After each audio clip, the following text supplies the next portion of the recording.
Welcome to Tint Wisdom number 159.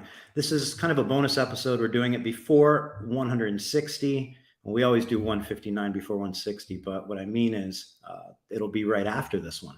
So what we're going to do today, right now, is we're going to be joined by Carlos, the Texas Squeegee, and we are going to recap the Geoshield Flatglass Summit that just took place last weekend in New Orleans. So this was put on by Geoshield.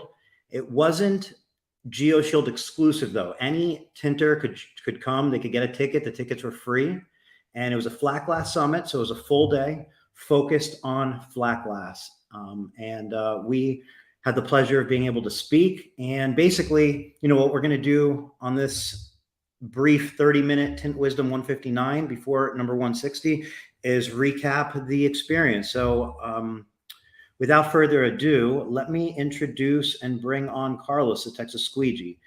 Now, last week, Patrick had an introduction, and it felt like we had to try to at least match the energy.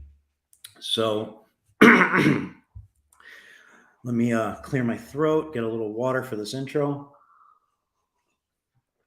I'm tempted to bring on the Squeegee and have him read his own intro, but that's probably not the best. Well, it might be the best idea. All right, ladies and gentlemen, tinters and tint enthusiasts around the world, introducing from the Lone Star State. He's the originator, the instigator, the undisputed master of ceremonies. He's not just setting the standard, he's smashing them. A visionary founder of Texas Tint Masters, Tintertainment, and Tinter Battles, he's revolutionized the industry with unrivaled passion and energy.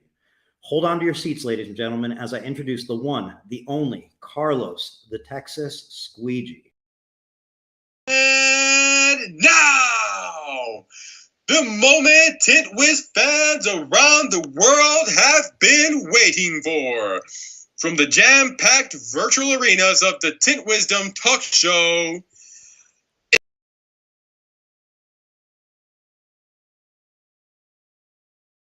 All right, sorry about that. We had to interrupt the intro. What I wanted to mention is what you saw there, and I can bring it up on screen. What you saw there with this face, that was the very first Carlos introduction onto Tint Wisdom. At this point, this was the very, very first introduction that I had ever seen him made with this high energy. I had no idea what I was getting into, and this is a face of shock and excitement as I was in a hotel room for the first one. So I just wanted to bring that up. You can see the date there. That's February 27, 2020. So that's about 2.5 years ago. Somehow 2.5 years has passed. Let's relive this introduction. I'll start it from the beginning. All right, here's the Texas Squeegee. And now, the moment Tint Wiz fans around the world have been waiting for. From the jam-packed virtual arenas of the Tint Wisdom talk show, it's time!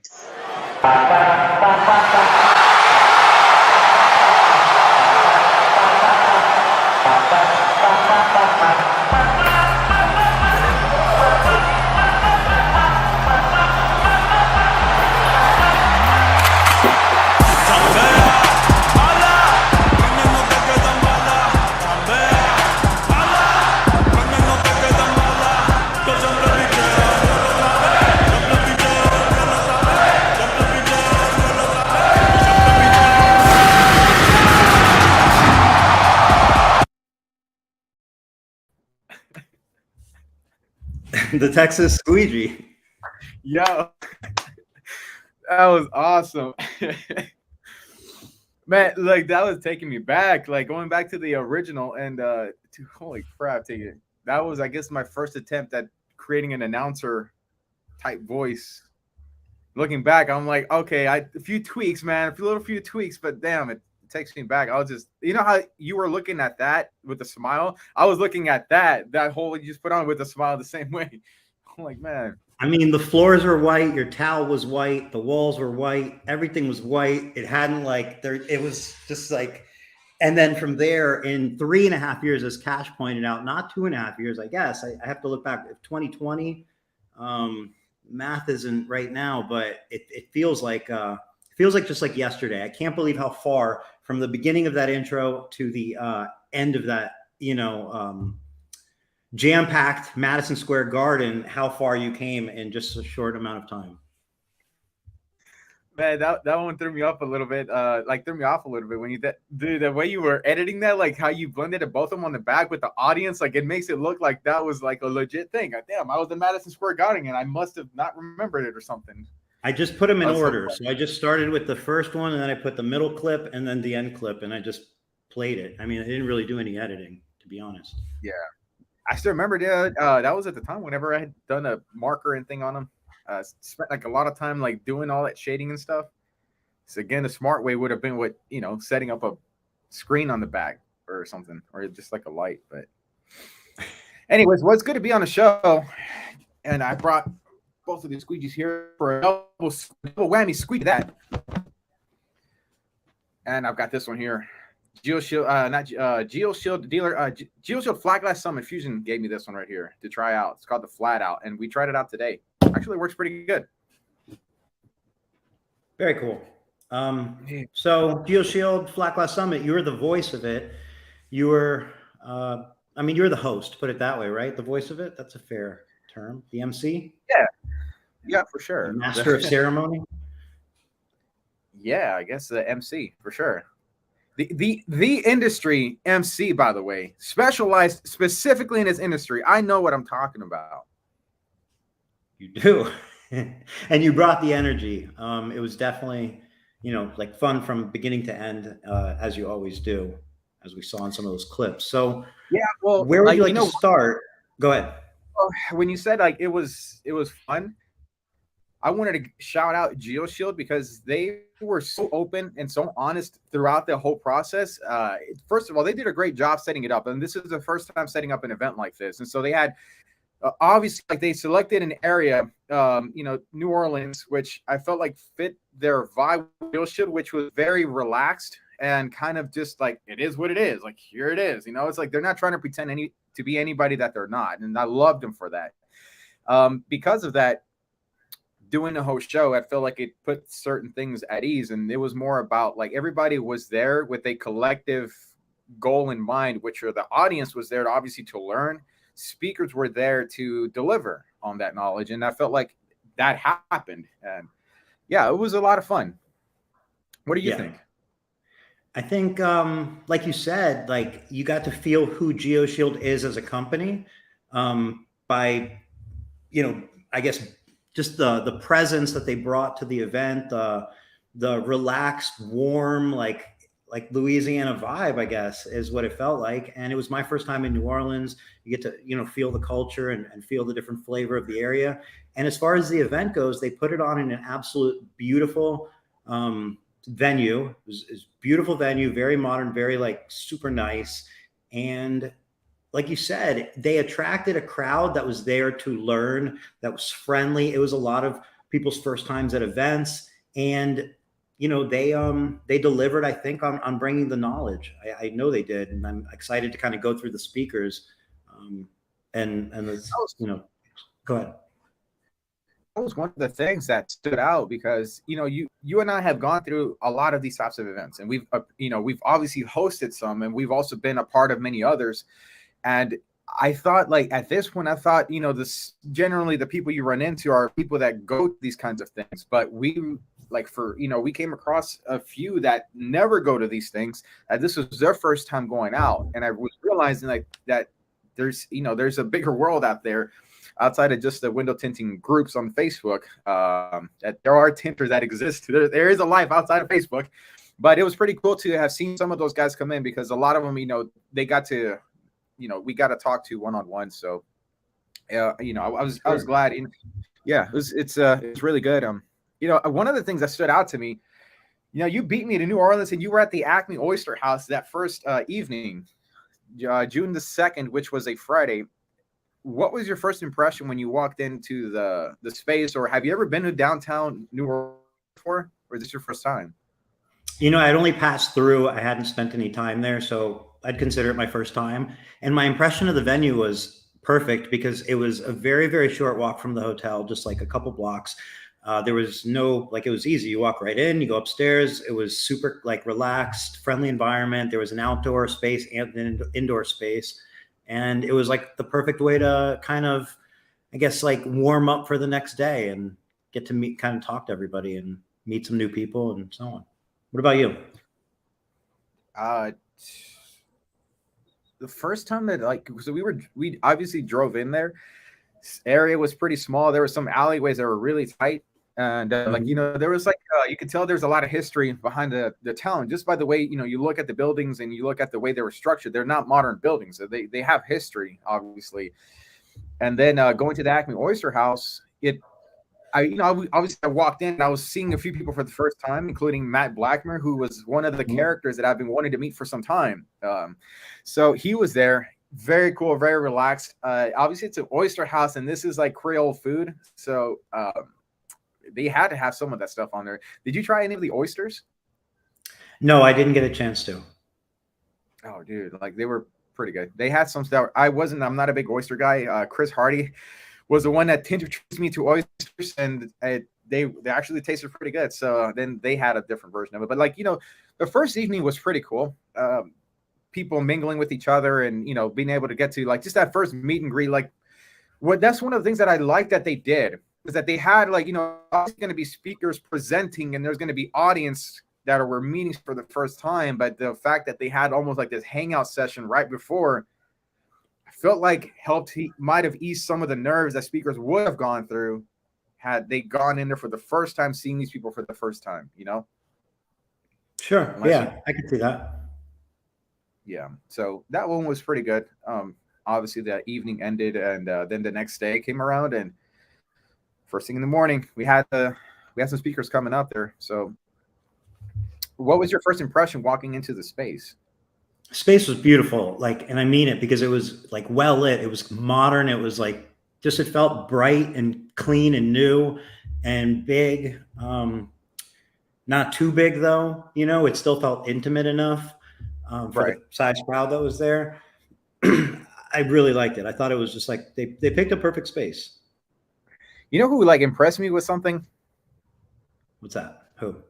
This guy, the tint attorney, Uncle Lou. Because, you know, when we do these types of things, we you know, like, there's a production guy, there's a sound guy working the laptops, and, you know, Chase, which is Lou, he was doing this backstage, and I was like, hey, way to go. Because it was like, man, this is my first time. I'm just winging it. I was like, I'll appreciate the honesty. Like, he did. I think he did good. They did a great job. Yeah, they definitely did a great job. And there was, I believe, one AV person there the whole time, but there was also hands on deck with Geoshield. And yeah. And so, you know, like, the first speaker begins with Burns Mulhern, and he was talking about film to glass, what types of films you can put on what type of glass, and how to determine different types of glass. Oh, I thought you froze for a little bit. No, it's you. Dude. Huh? You've been freezing up a little bit on my end, but it's all right. What about? No, you're good. Is the sound freezing over now? No, it's perfect. It's just your visuals slow down a little bit. All right, good. Or at least you can't catch me. Yeah, you can't catch me blinking then. But, like, the film to glass, he had a ton of information about that. Like, oh my God, he put a lot of info out there. I felt like his talk was one of those where it's like you almost had to record it because it was worth several times listening over. There's no way he put out so much info. It's impossible to try to, if you're a beginner, to try to retain everything he put out there. But, you know, what he was putting out some very useful info, which are like your intro, like your basics, a lot of your basics to get flat glass, which you have to understand film to glass charts. You can't walk a window blindly. It's super important to understand what you can put on there, what's compatible. And, you know, like, whenever I was getting into flat glass, I thought it was complicated because I saw these charts and all that, but you realize certain films that they're pretty much good for a lot of these things. You'll occasionally run into some that you got to be careful with, but I thought he did a great job. I was able to learn a few things that I didn't know about before. Like, he was showing the lighter trick on the windows, right? Yep, the reflection of the flame. Yeah. Also, the ice cube trick to determine the seal failure. Didn't know that. Yep. which we later found out that there's another way, but we'll get to that in a little bit. Yeah, I think the overall takeaway for me from Burns's presentation was that Burns has a lot of years of experience in flat glass, and he's a wealth of knowledge. So if you have questions, if you're a Geoshield dealer, maybe even if you're not, and you have questions, like, he's somebody you could tap into because he clearly has the information. He clearly knows what he's talking about. And it was nice that he, put on an event and to share it. Yeah. So he had a lot of stuff. One thing I also learned, he started Geoshield in 2005, and we didn't get an exact number on the square footage of the shop, but they were somewhere between like 300, 400 square feet. So it's a pretty tiny room. And I think recently they had just built a facility, maybe out somewhere, I think in like Nevada, right, or something like, or in the West Coast. Well, not built. but opened moved up into, expanded to, but I don't think they built it, because like they had it open in less than 30 days, which is incredible. So I meant they built their company to expand to Nevada or the West Coast. Right. Yeah, they did, which is incredible. And so now they're shipping from 2 coasts, and Vegas is obviously a great place to be. Yeah, absolutely. Vegas is definitely a great place to be. Lots of opportunity there. But yeah, I mean, he did great. Had a few questions on the Q&As that he ended up helping people out with. And then, of course, the next speaker from that one is one of my, as I say it all the time, and I'll continue to say, one of my favorite individuals of the industry. And it is none other than the former Tinter Battles champion, the owner of East Coast Motorsports, speaking out of St. Mary's, Georgia. Flat glass specialist, specializing. I mean, he's a window tint specialist specializing in flat glass, bottom loading, reverse roll. I mean, everything, dude. I could read off a laundry list of accomplishments that could describe everything Chuck Cochran, but he had a very tinteractive presentation for the security films. And I was one of the people that was filming next to Matt. It's a little tricky because I was trying to focus on him because he was putting out such good info, but I was also trying to get content from it. Man, like, I noticed with him that people really captivated the people really well, because at the end there was a lot of people that had a lot of questions. Like I think he had a significant amount of questions at the end of his presentation, but he did a live demo of doing security, the Dow attachment system, just like a boss, just fast. But look, I knew, obviously, like, he knows how to put down film. There's no question about his expertise. And he does a lot of security. And obviously he came out with the AccuGlaze kit, which is a toolkit to apply Dow. So he can apply Dow. But when you hear him speak, the depth of knowledge in the different framing systems and the different, like, how the beads need to be and so on, you truly understand, or you start to understand. You can't completely understand yet, but you start to understand how much experience there is, and it's not just a bead of Dow. There's more to it. And hearing his passion, and he said it I've heard it for a while, but hearing him expand on his passion for trying to buy some time in school so that lives can be saved. They're buying time, and by doing it the correct way, you're buying more time. And when it comes to lives, every second counts. And hearing him be able to speak on that, it's like, it needs to be like a PSA. It needs something like everybody needs to hear. And if you're getting into security film, or you're into security film, I couldn't feel strongly enough that you would get value out of additional training from Chuck Cochran. I second that 1000%. When he started talking about hypotenuse on a bead, what the hell? He goes, there's a triangular shape to them. And I didn't know, man. Like, I really didn't. I've done, allegedly, I did it on my own door, but I've done the bead where I use a Tint Wiz tri-edge, the curvy part, to do my bead, and it's got that natural curve to it. So I didn't know. He's talking about hypotenuse and how strict government buildings are, and that they will come out and cut a slice to check your work. And if it's not up to spec, you're responsible for redoing it.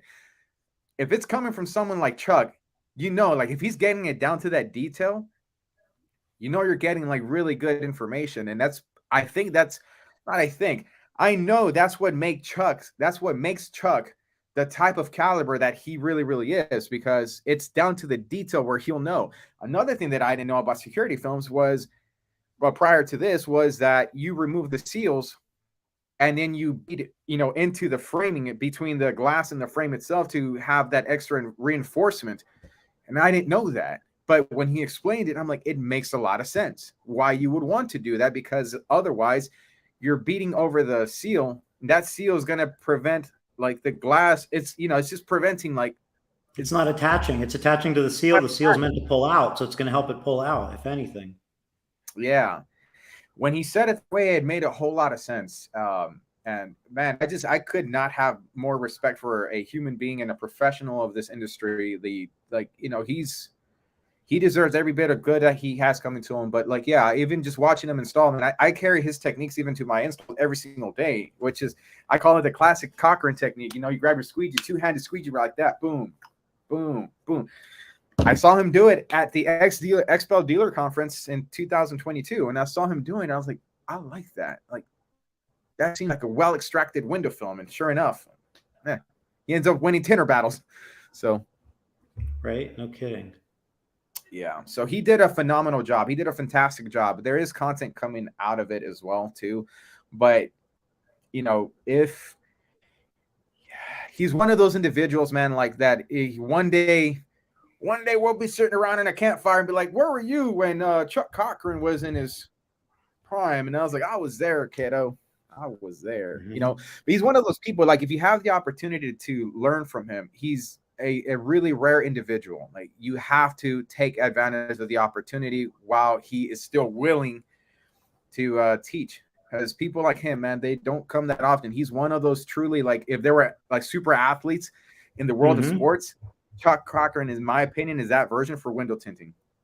Yeah, he seems to have hyper focused on security film. I mean, you mentioned he won the automotive tinter battles, so it's not like he's not well rounded, but it seems like security has really drawn him into a hyper focus in a industry where there's, you know, a good amount of it happening, but I've never heard that sort of level of expertise. Yeah, agreed. So he did a phenomenal job. What stood out to you about his talk? I mean, we got to move it, right, because of the time. But but essentially, I mean, you know, really, it was the depth of knowledge. He didn't just go up there and quickly show how to do a bead, but a dowel. But he explained the, you know, like you mentioned, the hypotenuse and the different depths of the dowel. He demonstrated his tools. He explained the different, you know, framing and how to take out glass. And I mean, you know, some of the liabilities there that you may want to avoid, a bit of how to run the crew, start off taping. You get to eat your hamburger for lunch without dowel on your fingers. I mean, he took you through a lot of detail. Yeah. And that's why in maybe 30 minutes of hearing him speak, it just, if you're going to put security film on windows in the future and do dowel, you should get some training from him. I just really think that there's no way somebody wouldn't come away either being faster, better, or both.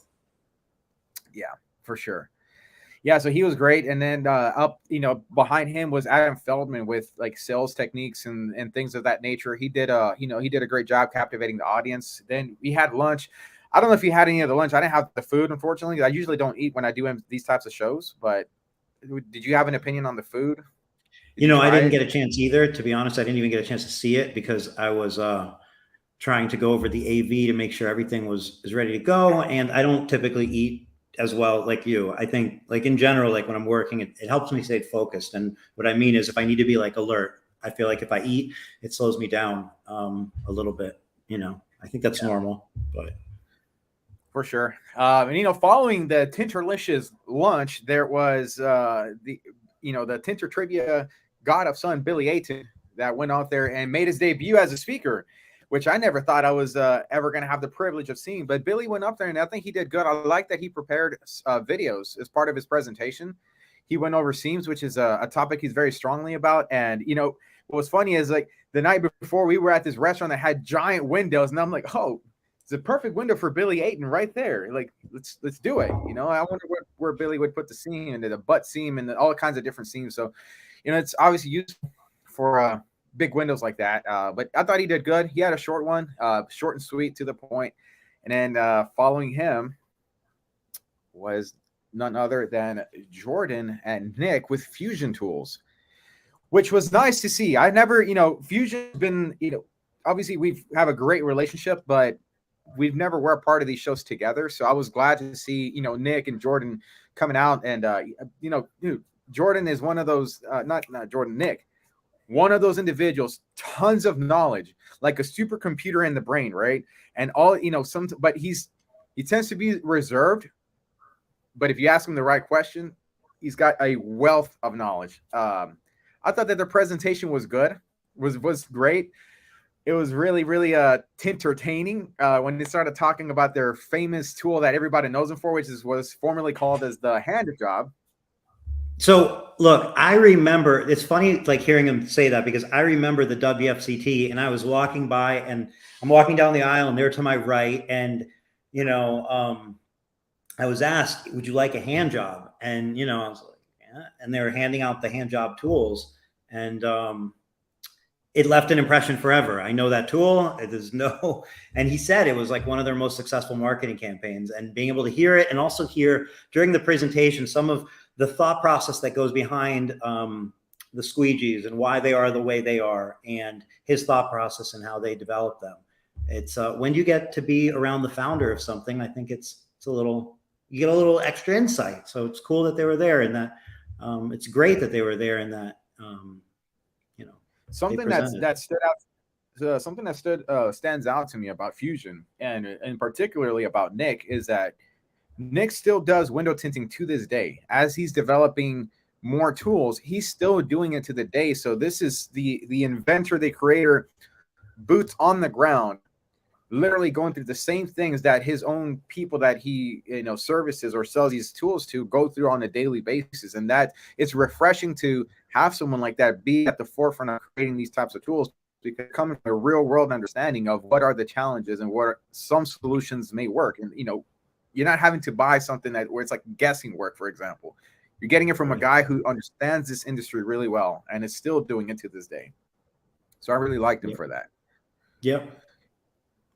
I really liked him for that. So, yeah, that was Fusion. Following Fusion, of course, none other than the team of Tint Wiz, not Flatglass Joe, owns Prime Window Films out in California. Cody Becker, the Wiz trainer, he is working with Delaware, Short Tint and more out in Delaware.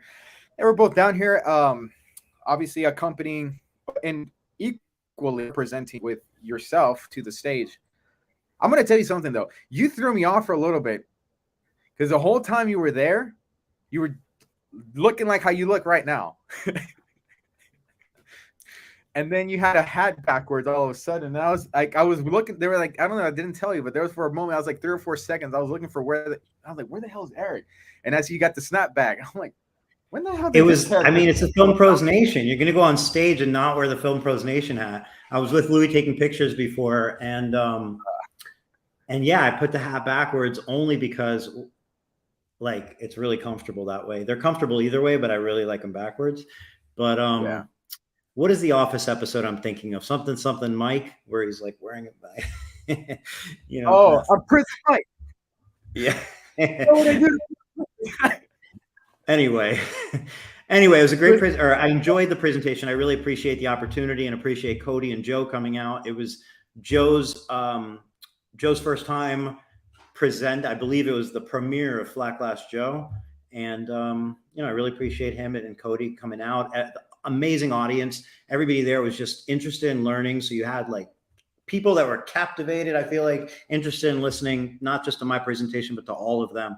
And then I was followed by none other than, do you have an intro for Matt Blackmere? Just what I did for him.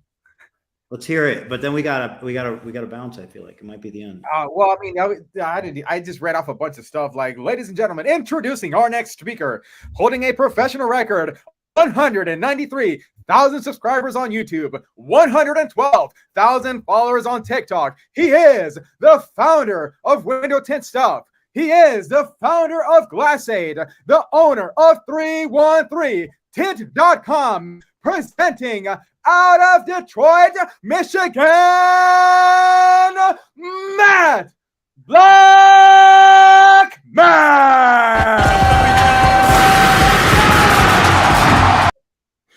All right. So having Matt there, haven't seen him in so long, absolute treat being able to hear him speak. And what'd you think? First time meeting Matt in person? I wish that we had set up a room to do a podcast in, because it was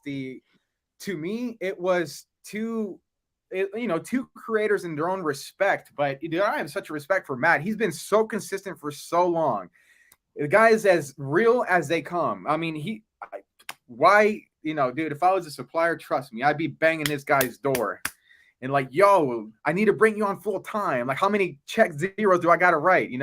But wealth of knowledge, is super creative. He's real. That's it. He's real. Like what you see on camera is who he is in real life, and he's just a genuine, normal guy who's just really good at what he does and really creative and how he presents things. And I challenge you by the word normal, but because normal is not the word. It's exceptional. It's consistency and authenticity winning. Yeah. And hard work, and I'm sure a lot more, because nothing more than impressive. But I know what you're saying. He's somebody that feels like somebody you've known like forever. Or like just like a friend. Like he's just a true, authentic person. Yeah. And then he's just, man, I just had a lot of respect, and like it was a great conversation just having it with him and hearing how he creates and how he does things. And when you meet someone with that big of a following, you think, how far does it go? Do you have a production team? Do you have an editor? Do you have a writer? And it's like, no, his process, his structure is very, very simple. And for someone that has such a very simple like approach to things, he has gotten a ton of great results. So props to him. It was a pleasure meeting him, and I hope to see him, a lot more of him, on future events. I agree. Yeah. So yeah, that was pretty. So you have a show to go to, don't you? A show. Wait a minute. You have a show to go to? Oh snap! Yeah. Oh, dude, sorry, I gotta go. I'll see you guys. Thank you for having me on Tint Wizdom. There's somebody that's coming on later on, but I gotta go show to make. Dude, I'll see you guys on. All right, so that'll be the end of Tint Wizdom number 159, but we're gonna be right back. You will have to click on a different video, and I'll be joined with Ricky Miller and Josh Miller of Green Valley Window Tinting. So let's get out of here and start Tint Wizdom number 160. See you all in just a moment.